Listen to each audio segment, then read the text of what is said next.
Hello, मेरा नाम है अंशुल शर्मा और आप सुन रहे हैं बुक समरी। बुक का नाम है साइकोलॉजी ऑफ मनी। मैं उम्मीद करता हूं कि आपने अपने हेडफोन्स लगा लिए होंगे और बुक समरी सुनने के लिए बिल्कुल तैयार हो गए होंगे। तो चलिए बुक समरी को शुरू करते हैं। इस दुनिया में सबसे ज़्यादा स्ट्रेस किस चीज़ का है? प्यार, करियर, हेल्थ? नहीं, पैसा। और इंटरेस्टिंग बात यह है कि पैसे का स्ट्रेस गरीब को भी है, अमीर को भी है। तो फिर प्रॉब्लम पैसे की कमी नहीं, प्रॉब्लम है पैसे के साथ हमारा रिलेशनशिप। आज की वीडियो में हम एक ऐसी बुक को समझने वाले हैं जो तुम्हारी इनकम नहीं, तुम्हारी मनी थिंकिंग चेंज कर देगी। बुक का नाम है साइकोलॉजी ऑफ मनी, जिसको लिखा है मॉर्गन होसल ने। पार्ट 1। तुम पैसे को वैसे ही देखते हो जैसा तुमने बचपन में देखा। तुम पैसे को जैसा मानते हो वो तुमने सीखा है, जन्म से नहीं। ऑथर बोलते हैं हर इंसान का मनी एक्सपीरियंस अलग होता है।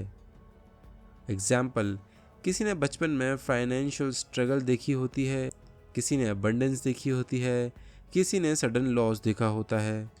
इसीलिए कोई पैसा बचा कर रखता है, कोई पैसा उड़ा देता है, कोई रिस्क लेने से डरता है। पैसे का डिसीजन लॉजिक से नहीं, पास्ट एक्सपीरियंस से आता है। स्मार्ट लोग भी पैसे में क्यों फेल हो जाते हैं? पार्ट 2। वर्ल्ड के बेस्ट इन्वेस्टर ने भी गलतियां की है। Reason, overconfidence plus ego. जब पैसा आता है हम खुद को जीनियस समझने लगते हैं, रिस्क को अंडर एस्टिमेट कर देते हैं, लॉस को इग्नोर कर देते हैं। ऑथर कहते हैं जब तुम्हें लगने लगे कि तुम गलत नहीं हो सकते, वहीं से फाइनेंशियल डाउनफॉल शुरू हो जाता है। इसीलिए थोड़ा डाउट हेल्दी होता है, थोड़ा फियर ज़रूरी होता है। लक का रोल जो लोग एक्सेप्ट नहीं करना चाहते। पार्ट 3। हर सक्सेसफुल स्टोरी के पीछे 100 फेलियर्स होते हैं जो हम कभी नहीं देख पाते। सेम बिजनेस आइडिया, एक बिलियनियर, एक बैंकरप्ट हो जाता है। डिफरेंस क्या है दोनों के बीच में? Timing, luck plus circumstances. Author बोलते हैं तुम रिजल्ट से ज़्यादा प्रोसेस पे फोकस करो, क्योंकि तुम एफर्ट कंट्रोल कर सकते हो, आउटकम नहीं। Part 4। Time is the real rich person. Hook. तुम्हें पैसा कम लगता है पर असल में तुम्हें टाइम कम मिल रहा है। कंपाउंडिंग जल्दी समझ नहीं आता है, लेकिन सबसे ज़्यादा पावरफुल टूल होता है। एग्जाम्पल, जो बंदा थोड़ा थोड़ा इन्वेस्ट करता है लेकिन कंसिस्टेंट रहता है, वो हाई रिस्क लेने वाले से ज़्यादा जीत जाता है। वेल्थ बनाने का सीक्रेट यही है। क्या है? स्पीड नहीं, patience. Getting rich is not equals to staying rich. Part 5। History billionaires से भरी पड़ी है जो आज ज़ीरो हो गए हैं। गेटिंग रिच का मतलब है risk, aggression, confidence. Staying rich का मतलब है सिंप्लिसिटी, बैकअप, डिसिप्लिन। ऑथर बोलते हैं अमीर रहना बोरिंग होता है।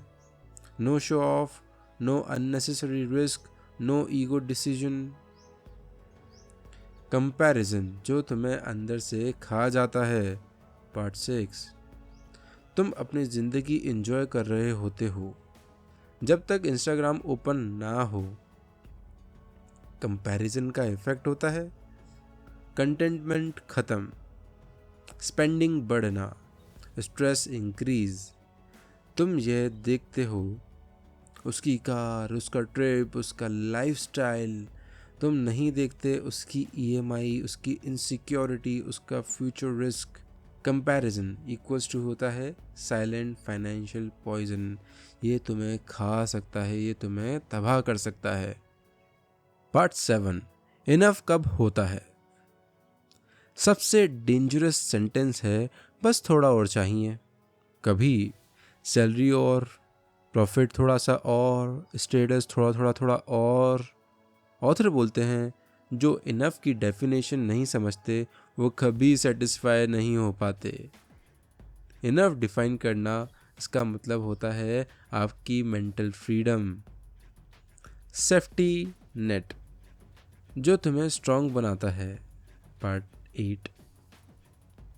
स्ट्रांग इंसान वो नहीं जो ज़्यादा रिस्क ले, स्ट्रांग वही है जिसके पास बैकअप हो, इमरजेंसी फंड हो, उसके पास कम कर्जा हो यानी कि लो डेप्ट, कैश बफर। ये सब बोरिंग लग सकता है लेकिन ये तुम्हें पैनिक से बचाता है।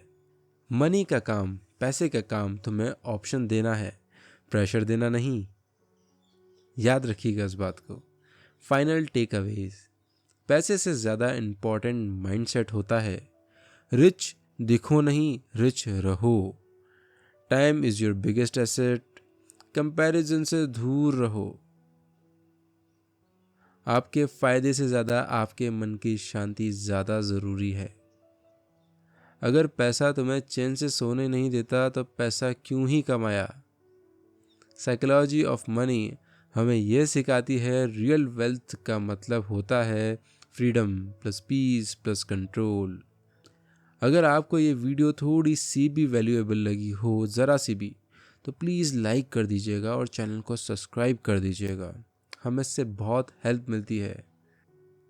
और आप कमेंट में पार्ट 2 या फिर नेक्स्ट बुक भी लिख सकते हैं।